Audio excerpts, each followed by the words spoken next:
Dr. Amos Wilson told us, we have a school system that is based upon the psychology of white children and white people. If we are trying to educate our children in that system, they are bound to fail. The very structure of the educational system itself is based upon a white model, and therefore it has a built-in failure mechanism for Black children, one way or the other. Dr. Bobby Wright told us, in their relationship with the Black race, whites are psychopaths, and their behavior represents an underlying biologically transmitted proclivity with roots deep in their evolutionary history. The psychopath is an individual who is constantly in conflict with other persons or groups. He is unable to experience guilt, is completely selfish and callous, and has a total disregard for the rights of others. One of the best methods that can be used to measure the psychopathic traits of the white race is observing and analyzing their universal overt behaviors and attitudes towards Black people. Psychopaths simply ignore the concept of right and wrong. By ignoring this trait in the white race, the lack of ethical and moral development, Blacks have made and are still making a tragic mistake in basing the worldwide Black liberation movement on moral suasion. It is pathological for Black people to keep attempting to use moral suasion on a people who have no morality, where race is the variable. Acclaimed author Dante King invites you to purchase his book, Diagnosing Whiteness and Anti-Blackness, by going to his website, www.danteking.com, or Amazon, Barnes & Noble, and any other major book retailer.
Toni Morrison told us that the people who practice racism are bereft, that there is something distorted about the psyche. It's a huge waste, and it's a corruption and a distortion. It's like a profound neuroses that nobody has examined for what it is.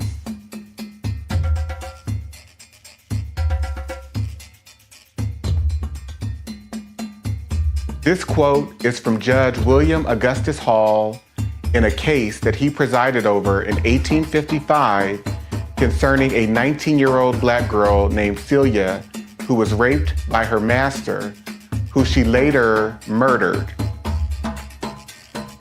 Judge Hall told the jury, if Newsom was in the habit of having intercourse with the defendant, who was his slave, and went to her cabin on the night he was killed to have intercourse with her, or for any other purpose, and while he was standing in the floor talking to her, she struck him with a stick, which was a dangerous weapon, and knocked him down, and struck him again after he fell, and killed him by either blow, it is murder in the first degree. The Florida State Supreme Court in 1918 determined what has been said by some of our courts about an unchaste female being a comparatively rare exception is no doubt true where the population is composed largely of the Caucasian race. But we would blind ourselves to actual conditions if we adopted this rule where another race that is largely immoral constitutes an appreciable part of the population. Acclaimed author Dante King invites you to purchase his book, Diagnosing Whiteness and Anti-Blackness, by going to his website, www.danteking.com, or Amazon, Barnes & Noble, and any other major book retailer.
The 1969 Casual Killing Act established, whereas the only law in force for the punishment of refractory servants resisting their master, mistress, or overseer cannot be inflicted upon Negroes, nor the obstinacy of many of them be suppressed by other than violent means, be it enacted and declared by this grand assembly, if any slave resist his master or other by his master's order correcting him, and by the extremity of the correction should chance to die, that his death shall not be accounted a felony, but the master or that other person appointed by the master to punish him be acquitted from molestation, since it cannot be presumed that premeditated malice, which alone makes murder a felony, should induce any man to destroy his own estate.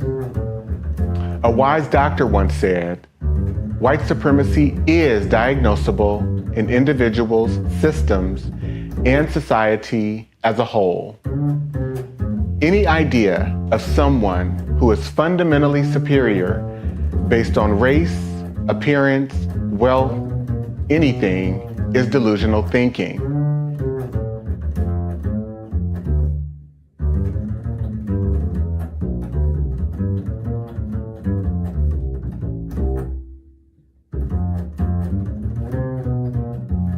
The Mississippi State Supreme Court determined in 1859 the crime of rape does not exist in this state between African slaves. Our laws recognize no marital status as between slaves. Their sexual intercourse is left to be regulated by their owners. The regulations of law as to the white race on the subject of sexual intercourse do not and cannot, for obvious reasons, apply to slaves. Their intercourse is promiscuous, and the violation of a female slave by a male slave would be a mere assault and battery. Acclaimed author Dante King invites you to purchase his book, Diagnosing Whiteness and Anti-Blackness, by going to his website, www.danteking.com, or Amazon, Barnes & Noble, and any other major book retailer.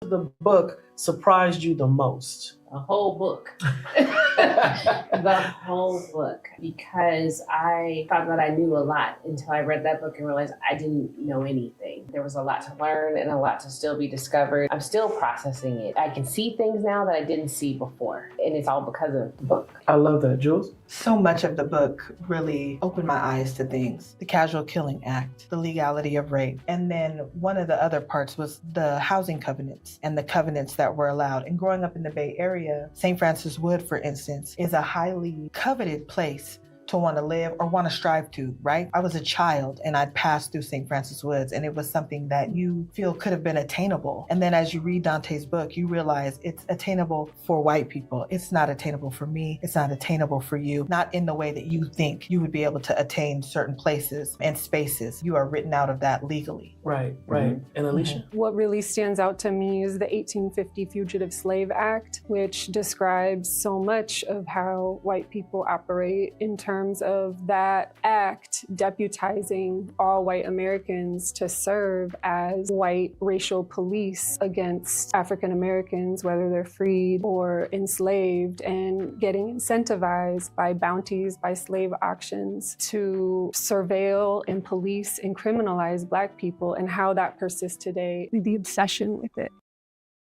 The author of the book, some time to speak directly to the audience. Tell them what you know they need to hear and the takeaway from these 10 episodes that wonderfully, thoughtfully, and lovingly unpack the chapters of your work. The last thing that I would like to leave all of you with is a call to action. Read the book, study the book with your friends and family. Take it one chapter at a time and highlight, read, reread the information contained in each of the chapters, as well as the reflection questions that are at the end of each chapter, because we have to understand we've normalized violence against African American people. We have lost all regard of our humanity towards African American people. This is a call to action to regain a sense of your own humanity in regards to how you come to knowing, understanding, making meaning about who you are in relationship to Black people, and how have you been tainted and corrupted by white rulership and white racial control. This is a lifetime journey for me. I know that I will be in recovery from white supremacy and anti-Blackness throughout my entire life. And so I'm calling us to be greater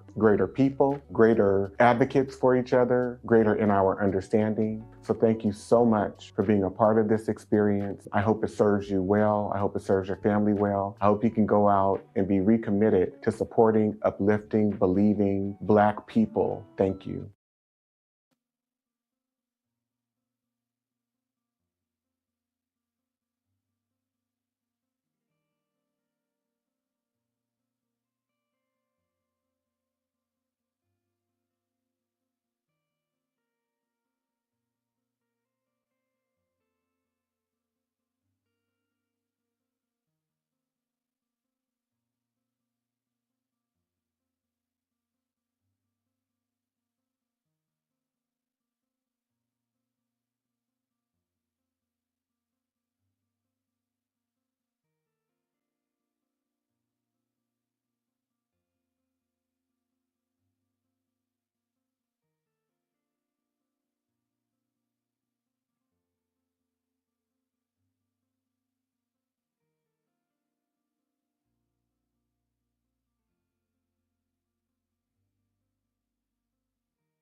Free. We're not on plantations. We're not indentured servants. Well, that's We're not unfortunate. slaves. Yeah, I know. Yeah. That's We are free. such an unfortunate mindset. Again, it's rooted in low standards too, because your starting point, as it pertains to Black people and freedom, is one where people are bound, shackled in chains, being subjected to rape and pedophilia, and stuck on agricultural plantations. And so we don't necessarily consider, for example, the public health institution or, my job at Google or my job as an attorney at this law firm. We don't consider these corporation plantations where white people have benefited for centuries, and yet we still are subjects of servitude in a system that's based on feudalism. So therefore we have developed false impressions, I guess I would say, and low standards and low expectations around how we define and deal with freedom. You to just really chime in from your perspective. How has this truly shifted your view of America? I appreciate Dante's definition of a racial terrorist, and that includes white people who are indifferent to the torture of Black people, and just thinking about how all white people are implicated, and thinking about the white mobs and the lynchings and the massacres of hundreds of innocent Black people, whether it's for voting rights or for organizing for farm action, whether it's for any crime that was arbitrarily made up by white people just to torture Black people, and how entire white communities showed up to lynchings, to massacres, as a social activity, as a religious activity, showing up in Sunday church clothes, children smiling at cameras while Black bodies hang from trees burning. I believe that white people have traded in our morality and humanity for white power.